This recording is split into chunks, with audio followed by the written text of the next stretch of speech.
Halo pemirsa, kembali lagi bersama kami dalam program Healthy Lifestyle. Ini merupakan program kerjasama antara UB TV dan Rumah Sakit Universitas Brawijaya. Di mana di program ini kita akan membahas berbagai isu-isu tentang kesehatan. Dan di episode kali ini kita akan membahas tentang demensia. Apakah itu? Mungkin beberapa dari kita kerap kali menjumpai pada keluarga kita atau bahkan di sinetron yang pernah kita tonton. Nah, seperti apa penjelasannya lebih detail? Kita akan bahas bersama dengan Dr. Neila Reisa, spesialis saraf konsultan M-Biomed. Halo dokter, Halo. gimana dok kabarnya hari ini? Alhamdulillah baik. Luar Iya. biasa. Nah, kita mau membahas sesuatu yang rasanya agak jarang untuk dibahas ini dok. Tapi seringkali kita lihat mungkin ada di antara keluarga atau kalau nonton drama, sinetron itu sering muncul gitu untuk menjadi sebuah konflik. Nah, demensia itu sendiri tuh apakah hanya terjadi pada orang tua, kemudian apakah memang proses normal yang ada pada proses penuaan itu sendiri dok? Iya Mbak Nisa. Jadi demensia itu sebetulnya adalah sebuah kumpulan gejala yang mana sifatnya progresif. Jadi ada perberatan gejala seiring waktu. Demensia itu terdiri dari beberapa gangguan untuk fungsi ingatan memori, fungsi pengambilan keputusan. Bisa juga ada gangguan emosi, gangguan kepribadian. Jadi gejalanya bermacam-macam. Nah, kita bisa bedakan antara demensia dengan lupa-lupa normal, salah satunya dari gejalanya. Contoh nih, misalnya kalau misalnya saya punya kacamata, lalu lupa taruhnya di mana. Kalau misalnya saya hanya lupa normal, itu saya masih bisa tracing. Oh, tadi saya sebelum dari sini saya letakkan di meja. Ketemu. Nah, kemudian itu tidak mengganggu aktivitas harian. Nah, tapi kalau pada demensia itu gangguan ingatannya berat. Jadi kadang meletakkan di tempat yang aneh, ketemunya di dalam kulkas misalnya, atau mungkin tidak ketemu sama sekali. Nah, itu gambaran dari lupa normal dan juga demensia. Sebetulnya demensia itu ada banyak Mbak Nisa, ada berbagai penyebab. Yang sering kali kita ketahui ada di sekitar karena memang persentasenya paling banyak adalah demensia Alzheimer namanya. Demensia Alzheimer itu adalah demensia yang disebabkan karena suatu proses degeneratif. Degeneratif itu artinya ada proses penuaan yang terlalu cepat sehingga menyebabkan ada gangguan fungsi otak yang semakin memberat dengan kombinasi gejala yang tadi dan mengganggu aktivitas harian dan memang pada umumnya menyerang usia lanjut. Tetapi ternyata sekarang makin mudah bisa kena demensia. Iya, karena penyebab lain juga banyak. Apa itu dok misalnya? Ya, contohnya ada gangguan pembuluh darah otak. Nah, itu kita sebut namanya demensia vaskular. Pada pasien yang stroke, sekarang kan pasien stroke makin mudah. Benar, gara-gara gaya hidup ya dok ya? Betul, jadi kalau ada gangguan pembuluh darah otak, itu bisa menyebabkan demensia juga. Ada lagi demensia Lewy body. Apa Itu artinya demensia yang kombinasi gejalanya dengan gejala Parkinson. Nah, jadi mungkin pernah dengar ya kalau usia tua itu pasti pikun, pasti tremor. Nah, itu karena pikun itu sebenarnya adalah demensia Alzheimer, tremor itu adalah Parkinson. Nah, kalau gejalanya sama bersamaan, mungkin itu adalah demensia Lewy body atau demensia Parkinson. Ada juga demensia yang namanya demensia frontotemporal. Nah, itu lebih menyerang kepribadian. Jadi berubah kepribadiannya, gampang marah, kemudian emosi, sulit untuk bekerja sama dengan pengasuh. Nah, itu adalah contoh-contoh dari tipe-tipe demensia. Jadi ada banyak sebetulnya. Luar biasa. Tapi kalau bagi orang yang sudah terkena demensia itu ada fase sadarnya nggak sih dok? Apa selalu demensia karena semakin tambah usia? Ada, kita pasti akan temukan fase-fase di mana gangguan memori atau gangguan fungsi kognitif itu masih ringan. Nah, itu kita sebut namanya mild cognitive impairment.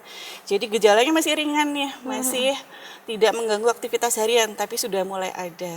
Nah, disitulah sebetulnya kita perlu mengenali supaya bisa diberikan tata laksana sebelum sampai ke demensia yang berat. Seperti itu. Ini menarik nih dok, karena belum tentu masyarakat juga paham, jangan nih karena usia lupa-lupa biasa gitu dok. Kira-kira di titik yang seperti apa sih dok sekiranya perlulah dibawa ke dokter untuk ya konsultasi lah biar tahu gimana sih penanganannya yang lebih tepat bagi keluarga. Iya, jadi kadang ada beberapa gejala yang sudah muncul tapi kita tidak sadari.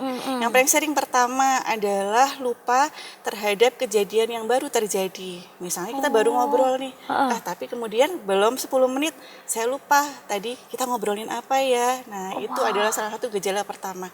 Jadi kalau orang tua mungkin sudah makan tapi belum lewat 15 menit tanya lagi, saya kan belum makan, belum sarapan, loh padahal tadi sudah obat diminum bisa berkali-kali kalau misalnya konsumsi obat. Jadi lupa dengan kejadian yang baru saja terjadi. Itu gejala yang pertama. Itu harus segera diperiksakan. Yang kedua yang sering adalah sulit mencari suatu nama, benda. Jadi misalnya gini, saya mau ambil ballpoint gitu ya, tapi sulit bilangnya. Itu apa ya yang untuk menulis, atau mungkin ibu-ibu bilang tolong carikan saya itu loh yang buat goreng telur gitu, maksudnya mungkin wajan atau mungkin hal-hal yang sederhana yang biasanya ditangani atau dipegang sehari-hari, lupa namanya. Ya, kemudian yang ketiga, tiba-tiba ada perubahan kepribadian. Jadi biasanya kalem. Nah, kemudian kok tiba-tiba kok jadi suka marah-marah, uring-uringan, curiga sama sekitar.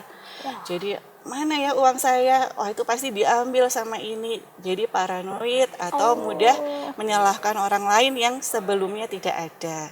Tiga gejala itu mungkin gambaran ya, sebetulnya ada banyak sekali gejala, tetapi jika ada maka sebaiknya langsung diperiksakan. Kita pastikan ya. Seperti itu caranya. Wah itu menarik tuh dok, yang lupa barang-barang, nama barang-barang ya.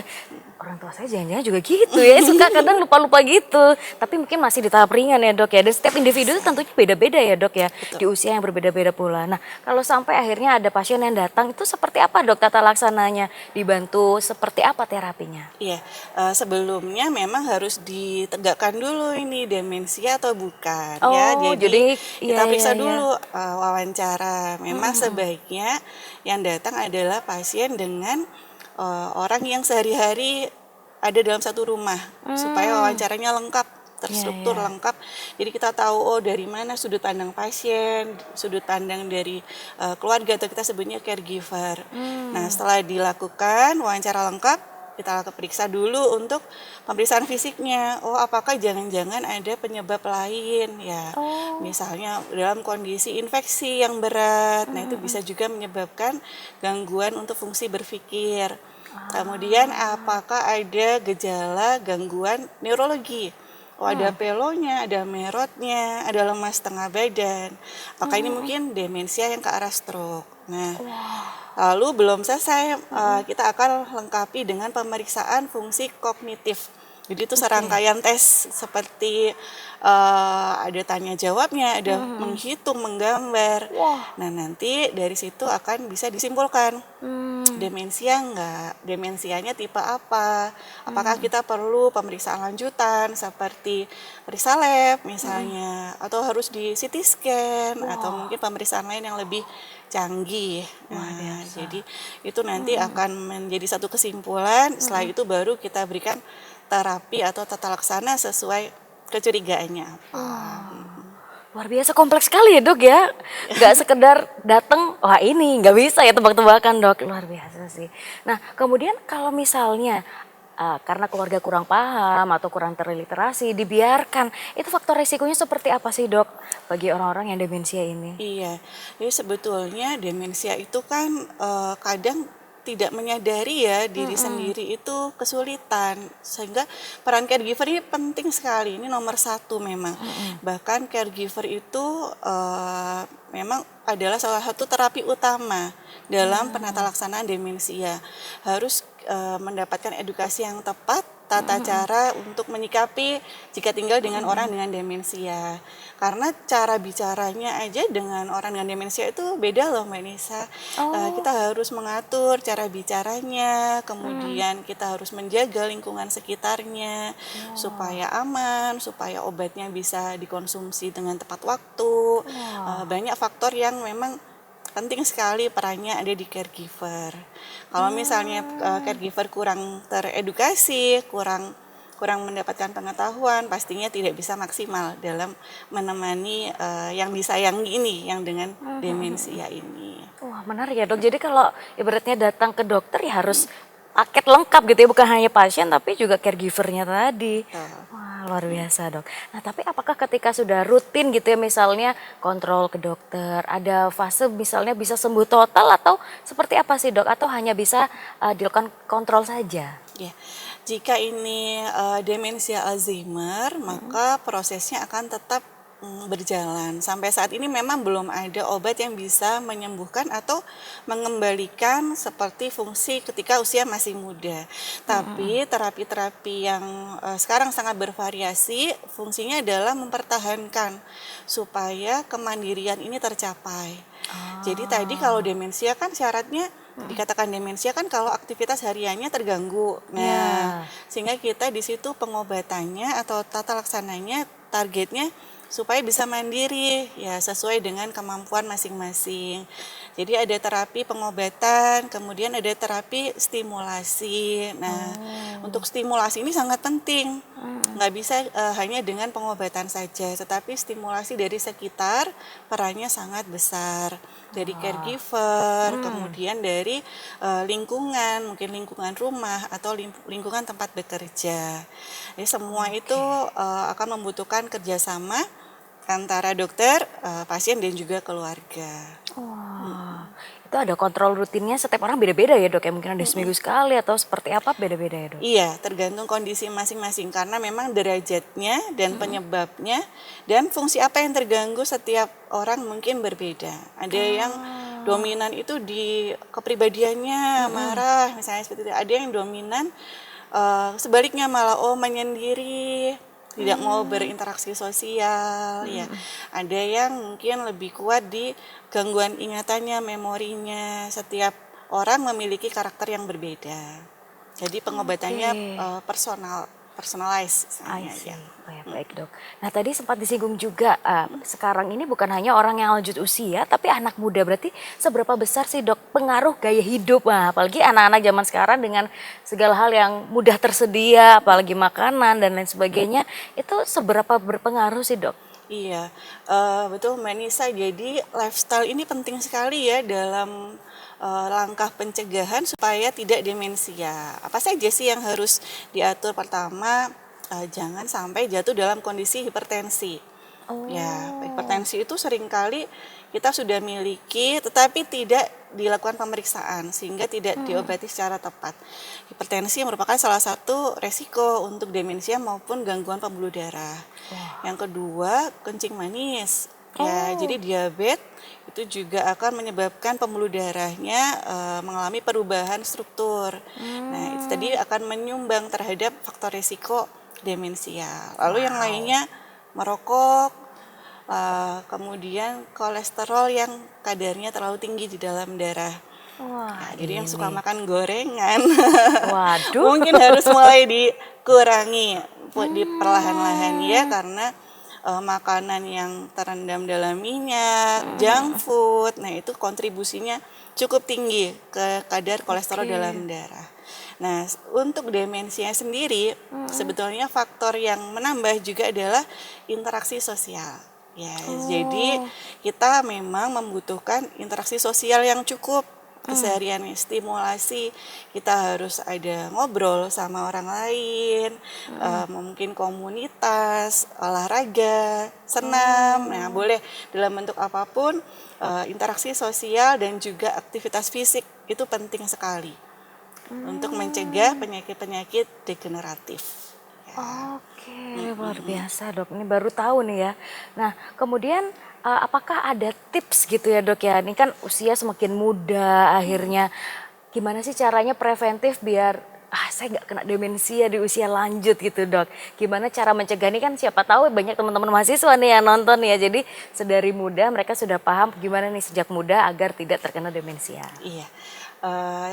Pertama memang lifestyle ya, tadi lifestyle. Jadi pertama kita kontrol makanan. Makanan apa yang masuk ke dalam tubuh, pastikan makanan yang bergizi, tidak sekedar kenyang, tetapi harus mengandung gizi yang seimbang. Nah, kemudian yang kedua, kita hindari hal-hal yang bisa memperburuk kondisi pembuluh darah maupun otak. Semua yang bisa menyebabkan gangguan pembuluh darah, misalnya makanan yang tinggi garam, makanan yang tinggi kolesterol, nah itu bisa dihindari. Merokok itu betul-betul harus dihindari sejak awal ya. Merokok aktif maupun pasif. Seperti itu ya. Rokok elektrik juga dok? Iya, sebaiknya itu sudah ditinggalkan ya, supaya nanti ketika kita ada di masa tua kualitas kita baik ya, kualitas dalam berpikir, dalam berinteraksi, produktivitas baik. Kemudian aktivitas fisik harus dibedakan dengan olahraga. Jadi kadang gini, kita aktivitas fisiknya banyak, jalan, kita ke kampus, jalan, kerja, itu namanya aktivitas fisik. Nah, olahraga beda lagi, olahraga harus diselakan. Ya misalnya mau jalan sehat 30 menit sehari, 5 kali seminggu, nah itu udah cukup bagus untuk dirutinkan setiap hari. Misalnya pagi kita niatkan olahraga, jadi dibedakan dengan aktivitas rutin harian ya. Yang lainnya boleh mau olahraga yang meningkatkan fungsi otak, misalnya mau tai chi, ya yoga, boleh. Olahraga apapun baik, asal teratur dan sesuai dengan kemampuan masing-masing. Nah, di situ kalau lifestyle-nya bagus, maka nanti harapannya ketika usia sudah di atas 40, di atas 50, maka kualitas dari pembuluh darah maupun kualitas dari sel-sel otak kita juga bagus, karena mendapatkan nutrisi yang bagus, terhindar dari zat-zat toksin. Nah, itu semua sangat penting ya dalam kesehatan otak. Saya tuh penasaran dok, kan zaman sekarang tuh anak-anak sering ngomong mental health gitu ya. Kayak pressure di tempat kerja atau kuliah dan juga misalnya ya stres, itu ada pengaruh nggak sih dok secara jangka panjang nantinya akan demensia? Atau itu hanya ya omongan anak-anak aja atau gimana sih dok? Iya, mental health, stres itu memang menyumbang terhadap suatu peradangan ya dalam tubuh apabila memang dibiarkan terlalu panjang. Sehingga sangat penting untuk melakukan manajemen stres. Jadi bukan hanya stres fisik ya, memang kondisi depresi. Nah, itu harus segera dikonsultasikan, diobati pada usia muda maupun pada orang dengan demensia. Kadang kalau orang dengan demensia yang disertai depresi, maka gangguan ingatannya akan lebih cepat memburuk dibandingkan yang orang demensia tanpa depresi. Jadi memang perlu sekali untuk dijaga untuk kesehatan mentalnya, Mbak Nisa. Baik.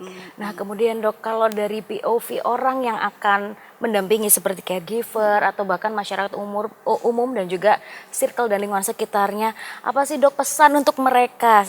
Setidaknya mereka juga memahami dan turut membantu agar pasien demensia ini juga merasa nyaman dalam berkehidupan sehari-hari. Iya. Kadang kita tinggal dengan orang dengan demensia, bisa orang tua kita, nenek, atau di sekitar. Sebetulnya mereka juga nggak pingin kehilangan memori, nggak pingin ada perubahan kepribadian, mudah marah, tersinggung. Itu bukan keinginan dari pasien. Nah, itu yang pertama harus diingat-ingat, betul. Jadi kadang tingkah laku atau mungkin perilakunya sudah sedikit mengganggu gitu ya, kok bertanya berulang-ulang hal yang sama berulang-ulang, tadi sudah diberitahu masih diulangi lagi. Nah itu betul-betul bukan keinginan dari orang dengan demensia. Jadi caregiver memang perlu memahami itu supaya tidak mudah emosi dalam menangani. Yang kedua, dengan cara bicara atau cara komunikasi tertentu yang mungkin perlu dipahami oleh caregiver. Misalnya gini, ketika melakukan kesalahan yang kita rawat itu jangan pernah menyalahkan, jangan disalahkan. Kemudian kita tenangkan saja. kita alihkan perhatiannya ya, karena itu tadi bukan keinginan dari orang dengan demensia untuk melakukan hal itu. Itu adalah proses dari penyakitnya. Dalam mengajak sesuatu atau memberi pilihan, jangan bicara terlalu panjang lebar, sederhana, singkat. Contoh, hari ini kita mau ke dokter. Jadi dalam satu kalimat tuh satu pesan saja. Oh. Kalau mau memberi masukan atau misalnya memilihkan, hari ini mau makan nasi atau bubur. Jadi bicara dengan sederhana, pasien nyaman, tidak merasa disalahkan. Nah, itu nanti akan berkontribusi sangat baik terhadap keseharian dari orang dengan demensia. Itu perannya betul-betul ada di caregiver. Wah, Iya. caregivernya harus belajar betul-betul ini ya sama Betul. dokter juga ya. Wah, kalau zaman sekarang nih ada nggak sih dok cara-cara mandiri untuk belajar terutama bagi caregiver atau keluarga yang mendampingi? Ya, ada banyak, ada kalau di YouTube misalnya bisa diakses dari Perhimpunan Dokter Spesialis Neurologi Indonesia, dari Pokja Neuro Behavior, itu ada video-video yang dibagikan di YouTube bagaimana cara mengatasi atau menemani orang dengan demensia. Jadi bisa dicari nanti di YouTube, bisa dilihat sendiri mana yang bisa disesuaikan dengan kondisi di rumah masing-masing. Seperti itu. Luar biasa ya. Jadi bagi siapapun yang mungkin merasa di rumahnya entah itu orang tua atau mungkin keluarga yang tinggal bersama, ada hal-hal yang seperti disebutkan dokter mungkin paling baik memang dibawa dulu ya untuk konsultasi seperti apa, dan sambil jalan caregivernya juga sambil belajar ya dok ya. Betul. Dan buat teman-teman semua nggak ada salahnya kita juga mulai mengatur gaya hidup ya dok ya, biar tidak menimbulkan suatu saat kita tiba-tiba demensia. Nah kita udah belajar banyak dok, terima kasih banyak sudah memberikan ilmu untuk kita semua, dan semoga kita semua dihindarkan dari hal yang tidak diinginkan ya dok ya, terutama demensia tadi. Dan terima kasih pula kepada sponsor yang telah mensupport di episode kali ini, yaitu Raisin Bakery & Co, dan sampai jumpa